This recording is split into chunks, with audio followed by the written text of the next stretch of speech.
যেহেতু আপনারা দ্রুত নির্বাচন চাইতেছেন, তাহলে বলেন যে এইগুলি সংস্কারের কাজ আপনারা করবেন, ঘোষণা দেন, এবং এই ঘোষণা আসতে হবে দলের এক নম্বর লোকটার কাছ থেকে, এক নম্বর লোকটার কাছ থেকে। আপনারা বলতেছেন না কিন্তু কোন জিনিসটা না করে, মানে কি করবেন আপনারা, এটা আপনারা পরিষ্কার করতেছেন না, কিন্তু আপনারা বলতেছেন না কোন জিনিসটা না করে আপনারা ফেসিবাদী হয়ে উঠবেন না। আপনাদের বাংলাদেশের নির্বাচনে কোনো দলের থেকেই আমরা স্পষ্ট কোনো প্রতিশ্রুতি পাই না। ইশতেহার বলে একটা জিনিস থাকে বটে, ইশতেহারের মধ্যে অনেকগুলি ভালো কথার সন্নিবেশ ঘটান অনেকজন গুরুত্বপূর্ণ অধ্যাপক বিজ্ঞজন মিলা, কিন্তু সেই ইশতেহারও পরে দিয়ে মানা হয় না, এবং ইশতেহারের মধ্যে অনেক কিছু ভেগ থাকে। যেমন আওয়ামী লীগ তার নির্বাচনী ইশতেহারে 2018 আগে লিখছিল যে সকল সংসদ সদস্যদের, আওয়ামী লীগের সকল এমপি মন্ত্রীদের প্রত্যেক বছর বছর তাদের সম্পদের হিসাব দেওয়া হবে। সেই সম্পদের হিসাব চাইতে গেলে তারা বলতো আমরা তো এটা ইয়াকে দেই, মানে বলছিল ইশতেহারে যে পাবলিকলি দেবো, তারপর ওরা বলে যে তারা এটা দেয় হচ্ছে এনবিআরকে বা যাদের কাছে ট্যাক্স টুক্স দেয় তারা তাদেরকে দেয়। সেই জন্য আমরা বলতেছি যে ভাই, আপনারা যে ফেসিবাদী হয়ে উঠবেন না, এটা আমরা কেমনে বুঝবো? এখন আপনারা একটা পপুলিস্ট জায়গা থেকে কোনো মতে যা ইচ্ছা বইলা টইলা দুনিয়ার ভালো কথাটার উপর বইলে গিয়ে চেয়ারে বসে পড়েন, আর আমাদেরকে বসাই দেন ইলেকট্রিক চেয়ারে। তখন আমরা থাকি হচ্ছে আপনাদের দয়, এবং আপনারা তখন শেখ হাসিনার মতো বলতে থাকবেন আমি তোমাদেরকে এইটা দিছি, ওইটা দিছি, টেলিভিশন দিছি, মেট্রো দিছি, দেশ উন্নয়নের জোয়ারে ভাষায় দিছি, আর আমাদের দাঁত কিরমির করতে করতে এগুলি সহ্য করা ছাড়া উপায় থাকবে না।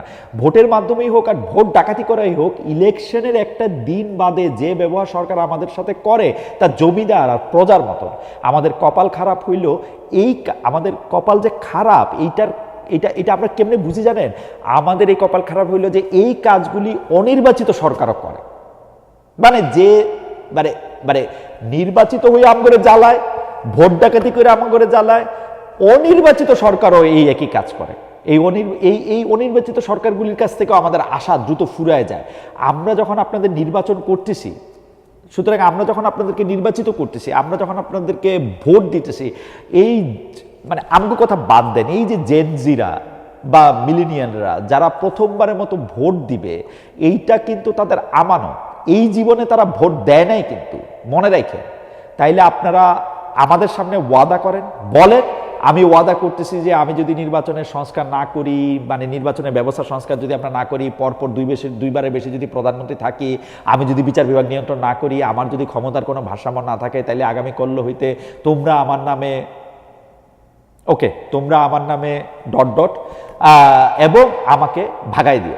সেইটা তো আপনারা কইতেছেন না, আপনারা আছেন ভেগ 31 দফা 43 দফা দফার নিয়ে। আমি কেন বাপু তোমার এখন আর বিশ্বাস করবো? এমন তো না যে আমি বিএনপির জীবনে দেখি নাই, দেখছি তো। আগের চেয়ে কোথায় আপনারা আলাদা হইবেন বলেন তো? নতুন কি করবেন? আরো কিছু